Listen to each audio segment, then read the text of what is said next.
the Board of Appeals, Rick Ingalls, I'm the chair, and I believe Ashton's vice chair pin is over here, but Ashton Cotton is the vice president, vice chair, and Ernie Woods are the three members. We're missing Pat Bovair and Jacob, remember his last name? Beach. Jacob Beach would be our fifth member. They're not here tonight. This is just going to be a quick meeting. One of the things that we haven't been able to do, because we haven't really met as an official meeting, is elect a chair and a vice chair for this calendar year. So I thought it probably appropriate that we actually go and do that. I will say that I'm more than willing to stay on as chair if that's what's anyone's interested, or I certainly will take nominations for anyone that wants to be chair. Make a motion to keep Mr. Ingalls as the chair. Second. So we got a motion and a second. All in favor? Okay. Next order of business is a vice chair. Ashton has been serving as vice chair right now. I guess I'm going to ask if you're interested in continuing that role. Yes, I'm interested in continuing my position All on right. the board. I'll Move that Ashton. second the motion for Ashton to be vice chair of the Board of Appeals. All in favor? Okay. That was the first order of business. The other item that we keep having talking about, and I think I'm not entirely sure if we need a first reading of our policy, but I'm under the impression that it's not a public policy. This is a board policy, so I'm not sure there's a need to read the public. This is what we're going to agree to our order of operation is. So I'm going to, I guess, ask for a motion to approve it, and if we need to go back and readdress it in the future, because we haven't done it quite properly, I think we can do that later on. But at least that way we have something on the books so that we've been working under these guidelines anyway, but at least that way we have the policy there. I can have it in my cover so I can refer to it, and I know we've approved it. So it may have minor amendments on it that I think I should have presented, but I think if we make it as amended, and we'll see what it looks like, and if we need to amend it in the future, we certainly can. Mm-hmm. So I would add one thing yes, to any motion like this, and that is that we as the board instruct the code enforcement officer to make sure that anybody who is considering an appeal get copies of this prior, so that they know what could happen.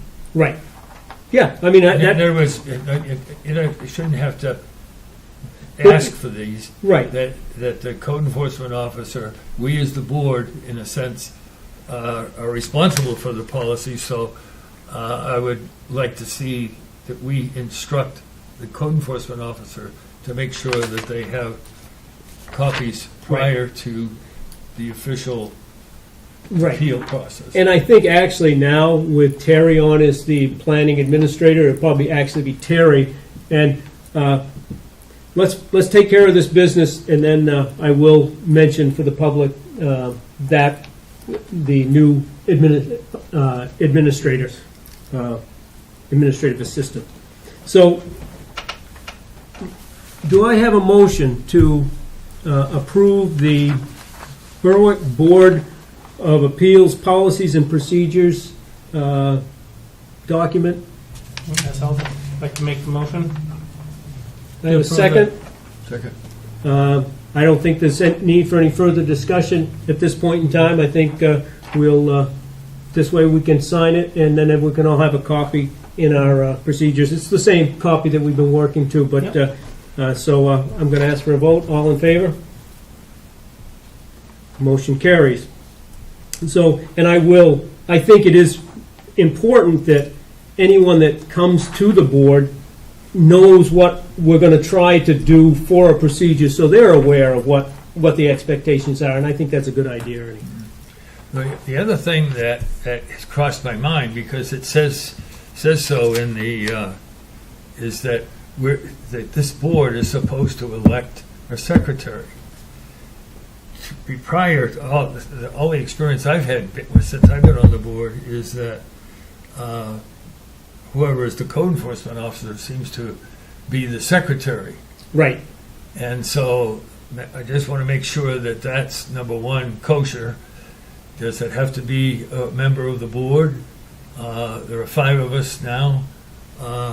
Or can we appoint a secretary that's not on the board?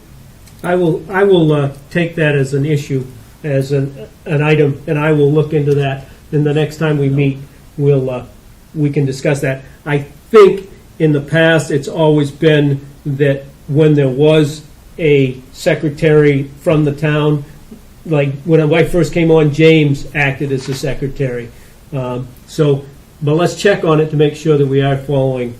Well, I know I think it says that we're supposed to elect one. Yes, it does.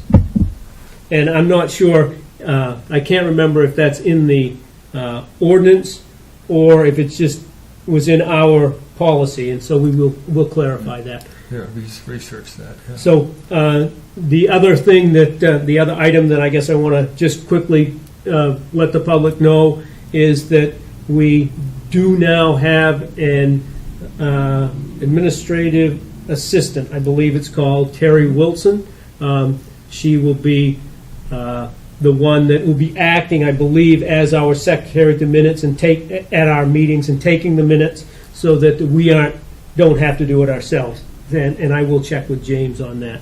And she wasn't able to be here tonight, and I understand that Irish, the code officer, was also not able to attend. So we will we'll get to a better understanding on that for the next meeting. That's probably the last thing I really want to talk about, and I'll get to Pat and Jacob. But unless something comes up over the summer that requires us to meet, I think we'll plan on having the next scheduled either workshop or regularly scheduled meeting.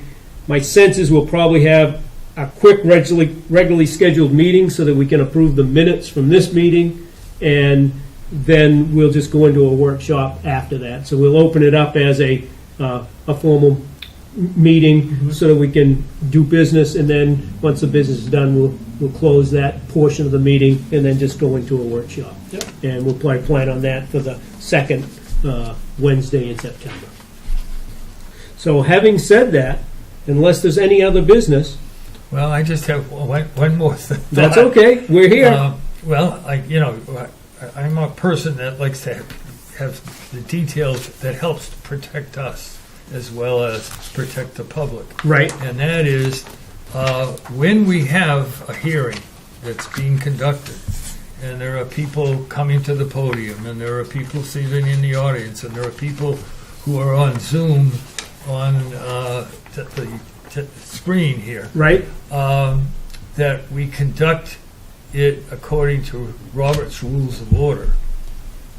In other words, we remember our first case, it was a little hectic, Right. and people were speaking and not speaking and addressing other people and so forth, which is some of that was not allowed, really. It shouldn't have been, Exactly. yeah.